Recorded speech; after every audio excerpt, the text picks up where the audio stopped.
La plus grosse épreuve de ma vie, c'est quand un jour j'ai décidé de tout plaquer dans le Nord pour suivre mon rêve de voyage. Quand j'ai décidé de partir à l'époque, je bossais dans un musée. J'aimais beaucoup, mais j'étais enfermée. J'avais besoin d'espace, de grand air, de rencontrer d'autres gens. Il m'a quand même fallu pas mal de rencontres avant de me décider à partir à l'aventure. Un jour, j'ai mis toutes mes affaires dans la voiture. J'ai lâché mon appart et je suis partie.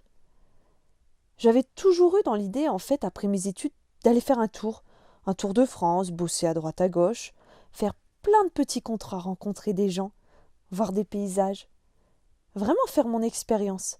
Et je me suis dit à l'époque, tiens, je ne l'ai pas encore fait. Allez, on y va, on prend ses affaires, on y va.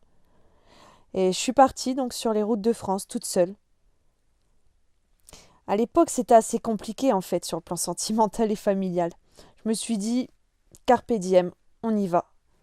Pendant plus d'un an, j'ai changé de lieu. Je suis partie en Bretagne, en Lozère, en Ardèche, en Camargue, dans les Pyrénées, en Gironde, et pour finalement revenir à Lille. J'ai bossé dans des endroits différents. J'ai été animatrice en classe de neige, guide naturaliste. Ça a vraiment été une période de transition dans ma vie. J'ai rencontré pas mal de gens. Je me suis posé beaucoup de questions sur moi-même. Je me suis en fait complètement remise en question. Et je pense que c'est ce qui m'a permis d'avancer. Même si j'en ai chié, faut le dire.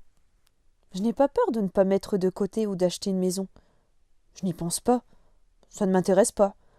Et je n'ai pas peur non plus de me dire qu'à 60 ans, je n'aurai pas ce mode de vie.